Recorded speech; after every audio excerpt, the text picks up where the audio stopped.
Hello students, मैं यतेंद्र शुक्ला आज आपको बताने जा रहा हूँ क्लास 10th की बुक फुटप्रिंट्स इंग्लिश की बुक है और इसका सेकंड चैप्टर है द थीप्स स्टोरी।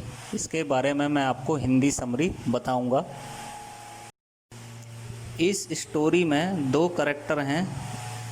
एक 15 साल का हरी सिंह नाम का लड़का है जो चोरी करता है और दूसरा जो करेक्टर है उसका नाम है अनिल। इसकी उम्र 30 साल है और ये राइटर है। इस स्टोरी में एक दिन क्या होता है कि अनिल एक कुश्ती का मैच देख रहा होता है और हरी सिंह की इस पर नज़र होती है, यानी इसमें जो 15 साल का लड़का है और वो चोर भी है, तो उसको अच्छी खासी जानकारी है कि किसी भोले भाले इंसान को कैसे फंसाया जाए अपनी बात में। और वो क्या करता है, वो अनिल के पास जाता है और उससे कहता है कि मुझे आप काम दे दीजिए, कोई नौकरी दे दीजिए ताकि मैं अपना जीवन जी सकूं। मैं अनाथ हूं और मेरे माँ बाप नहीं है, उसने ये बताया अनिल से। तो अनिल कहता है मेरे पास भी पैसे नहीं हैं, लेकिन ये है कि मैं तुम्हें खाना पीना दे सकता हूँ। उसके बदले में तुम्हें क्या करना होगा, मेरे घर का काम करना होगा और खाना बनाना होगा। तो हरी सिंह कहता है कि मुझे तो खाना बनाना आता ही नहीं है। तो अनिल दयालु होता है, वो कहता है कोई बात नहीं, मैं तुम्हें खाना बनाना सिखा दूंगा, तुम ऐसा कर लेना, घर का काम कर लेना। और ऐसी बात करके वो दोनों एक साथ घर को चले जाते हैं।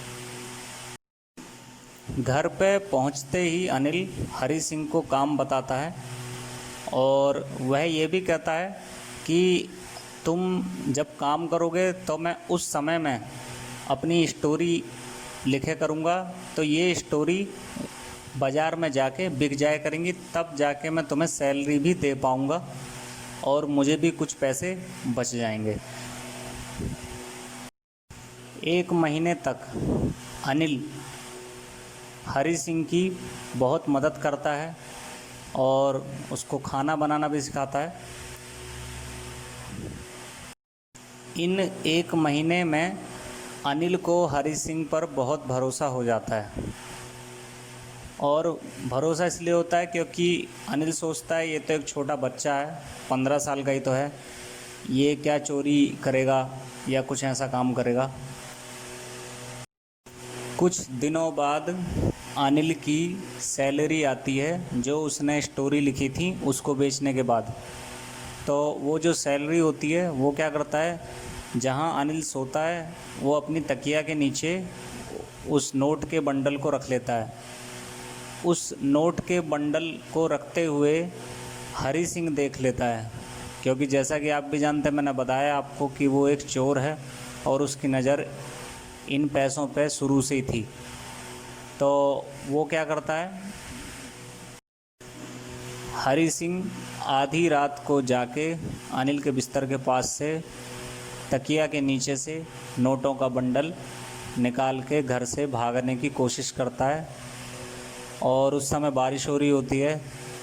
वो जब भाग रहा होता है तो रास्ते में सोचता है कि अनिल ने उसकी बहुत मदद की, उसको घर में रखा, खाना खिलाया और अपने छोटे भाई जैसा पाला, लेकिन मैं आज उसके साथ यानी अनिल के साथ कैसा व्यवहार कर रहा हूँ। तो उसके मन में दया का भाव जाग जाता है। दया का भाव जागते ही वह क्या करता है, वह रिवर्स हो लेता है अनिल के घर में ही।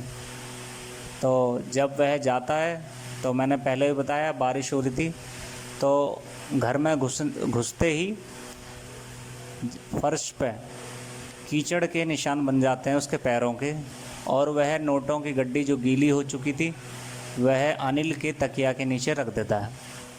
उसकी अगली सुबह अनिल उठता है और हरी सिंह को बुलाता है। हरी सिंह को बुलाने के बाद वह उससे कहता है ये लो तुम्हारी पगार। पगार लेते ही हरी सिंह की आंखों में थोड़े से आंसू आ जाते हैं, लेकिन वह कुछ नहीं बोलता और इसी प्रकार अनिल भी कुछ नहीं बोलता। अनिल को पता चल जाता है कि ये हरी सिंह मेरे पैसे लेके भागा था लेकिन वो इसलिए कुछ नहीं कहता, वो जानता है कि इसके अंदर का जो चोर है वो मर चुका है, अभी एक अच्छा इंसान बन चुका है। तो कैसी लगी आपको यह स्टोरी, कमेंट करके बताइएगा। अगर वीडियो पसंद आए तो इस वीडियो को शेयर, कमेंट, लाइक ज़रूर करें। धन्यवाद।